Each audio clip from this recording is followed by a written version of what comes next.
వాస్తవాలను బయట పెడుతుంటే ప్రవీణ్ పగడాల విషయంలో ఏమాత్రం కూడా సపోర్ట్గా లేనిటువంటి ప్రభుత్వాలు చూసాం. ఇంకా ఇంతమందిని ఇట్లా కొట్టి చంపుతారు, ఇంకెంతమంది క్రైస్తవుల పైన దాడులు చేస్తూనే ఉంటారు. క్రైస్తవ సమాజం మేలుకోండి, క్రైస్తవ పాస్టర్లారా, క్రిస్టియన్ ప్రొటెక్షన్ వెల్ఫేర్కి మీరు సపోర్ట్గా లేకపోతే ఇవాళ మేము అడుగుతూ ఉంటే దాని విషయంలో మీరు అనుకుంటున్నారు, కానీ క్రైస్తవ సమాజ ప్రొటెక్షన్ కోసం మీరు సపోర్ట్ చేస్తే ఖచ్చితంగా క్రైస్తవుల పక్షంలో పోరాడడానికి ముందుకొచ్చే వాళ్ళు ఎంతోమంది ఉంటారు. కానీ మీరు పోరాటం చేస్తున్న వారికి సపోర్ట్ చేయకపోవడం వల్ల పోరాడుతున్న వారు నిస్సహాయులుగా బలహీనులుగా మారి శత్రువుల చేతిలో ఈరోజు దాడులకు గురై మరణాలకు గురవుతున్నారు. దయచేసి ఆలోచన చేయండి. క్రైస్తవ సమాజ సంక్షేమం కోసం, క్రైస్తవ జాతిని కాపాడుకోవడం కోసం, క్రైస్తవ ప్రజల సంక్షేమం కోసం ఇప్పుడైనా ఆలోచన చేయండి. క్రైస్తవ సమాజం మేలుకోండి. క్రిస్టియన్ వెల్ఫేర్ ప్రొటెక్షన్ కోసం ప్రతి సంఘం సపోర్ట్ కోసం ముందుకు వస్తే క్రైస్తవ సమాజ సంక్షేమం కోసం పోరాడడానికి ఎంతోమంది యువకులు ముందుకు రావడానికి సిద్ధంగా ఉన్నారు. మరి ఎందుకు మీరు సపోర్ట్ చేయలేకపోతారు? ఇలాగే జరగనా? పోరాడుతున్న వాళ్ళకి ఇలాగే దాడులు జరుగుతుంటే చూస్తూ ఉంటారా? క్రైస్తవుల పైన కొట్టి చంపుతుంటే చూస్తూ ఉంటారా? మేలుకోవాల్సిన అవసరం ఉన్నది, సపోర్ట్ చేయాల్సిన అవసరం ఉన్నది. ఇవాళ సొంత రాజ్యాధికారమైనటువంటి క్రైస్తవుల పొలిటికల్ పార్టీ రావాల్సిన అవసరం ఉన్నది. క్రిస్టియన్లో కూడా పనికిరాని చేతగాని వాళ్ళు తయారయ్యారు. చాలామంది చేస్తున్న వారికి సపోర్ట్ చేయరు. ఎవరికి పడితే వాళ్ళు పార్టీలు పెట్టుకోవడం, దుకాణాలు పెట్టుకోవడం, పాండబ్బ పెట్టినా తీసిగా అయిపోయింది పార్టీలు పెట్టడం అంటే. ఏం అవగాహన ఉందయ్యా మీకు? సబ్జెక్ట్ ఏమున్నది? క్రైస్తవ సమాజం అంటే ఏంటి తెలుసా? ఈరోజు క్రైస్తవ సమాజంలో ఉన్న పాపులేషన్ తెలుసా? ఏ చట్టాలు ఉన్నాయి క్రైస్తవులకు లేని చట్టాలు ఏంటి? అసలు మనం ఎలాంటి విధానంలో ఉన్నామో తెలుసా? క్రిమిలేయర్ విధానంలో యాడ్ చేశారు. క్రిమిలేయర్ విధానం అంటే ఏందో తెలుసా? మీరు నాయకులు, పార్టీలు పెట్టినటువంటి నాయకులు నేను అడుగుతున్నా. మనం ఏ జీవో ప్రకారం క్రిస్టియన్ మైనారిటీ వచ్చింది?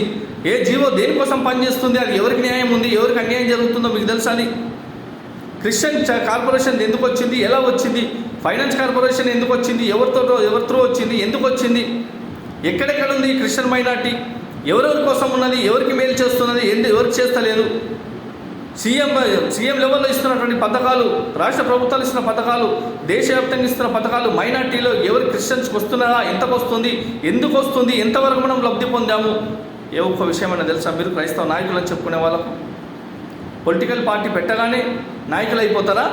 పార్టీ పెట్టగానే లీడర్లా? పార్టీ పెట్టగానే ఇక సాధించేసినట్టేనా? అరే 10 దుకాణాలు పెట్టారు, ఒక్క దగ్గరకు వచ్చి సాధించుకుందామని ఆలోచన లేవు. నేను ముందుండాలి, నాకే గౌరవం దక్కాలి, నేను మెత్తగాలి, ఇదే తప్ప క్రైస్తవులమైన మనకు ఒక స్థానం వస్తే ఆ స్థానంకు నేను అర్హున్నా కాదా అని ఆలోచిస్తున్న వాళ్ళు ఉన్నారా? క్రైస్తవులందరూ ఏకమైతే అందరి ఆలోచన ప్రకారం క్రైస్తవుల పొలిటికల్ పార్టీ సాధించి క్రైస్తవ సమాజాన్ని కాపాడుకోవాలని ఇప్పటి వరకు మేము ఏ పొలిటికల్ పార్టీ అవకాశం వచ్చినా వెళ్ళకుండా నిలబడి పోరాడుతున్నా. నేను చెప్తున్నాం, ప్రకటిస్తున్నాం, అయ్యా ఇది చేద్దాము, నిలబడండి, సపోర్ట్ రండి, ముందుకు రండి అని. ఈరోజు క్రైస్తవ సమాజానికి హిందూ ఎండోమెంట్ బోర్డు, ముస్లిం పర్సనల్ లా బోర్డు, ముస్లిం వక్ఫ్ బోర్డు తరహాలోని క్రిస్టియన్ కంటే ఒక బోర్డు కావాలని చెప్పేసి బోర్డు ప్రయత్నం కోసం గత 6 నెలలుగా ఎండలో తిరిగి క్రైస్తవ సమాజం కోసం ఇంత పెద్ద స్టెప్ వేస్తే ఏ ఒక్క సంఘం అన్న సపోర్ట్ చేస్తుందా? ఇవాళ legal service authority community mediation నుంచి హైకోర్టు ద్వారా ఈ కమ్యూనిటీ మీడియేషన్ వస్తే ఎన్నో క్రైస్తవ కేసులు సాల్వ్ చేసుకోవడానికి ప్రయత్నం చేస్తుంటే ఏ ఒక్క సంఘం అన్న సపోర్ట్ వస్తుందా? లేదు. మరి ఏం చేయడానికి నాకు అర్థం కాదు. క్రైస్తవ సమాజంలో ఉన్నటువంటి వాళ్ళు క్రైస్తవుల కోసం మీరు ఏం చేస్తారు? అసలు సంపాదించుకొని వాళ్ళ ఎన్నికేసుకోవడానికా? క్రైస్తవ సమాజాన్ని అడ్డపెట్టుకొని పదవులు తెచ్చుకోవడానికేనా మీ యొక్క నాయకత్వం?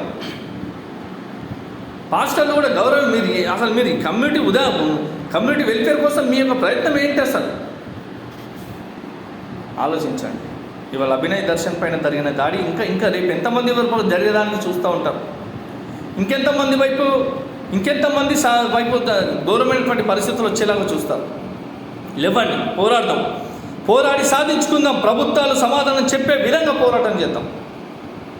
క్రైస్తవులారా మేల్కోండి, దయచేసి త్వరగా మేల్కోవాలి. క్రైస్తవ సమాజం ఏకమై ముందుకు నడవాలని, క్రైస్తవ విభేదాలు రాకుండా క్రైస్తవ నాయకత్వానికి అవకాశం ఇవ్వాలని చెప్పి ప్రభుపేట కోరుతూ నేను మీ PV Yohan, national Christian leader, global Christian law board మరియు legal service authority community mediation అండి. Praise the lord.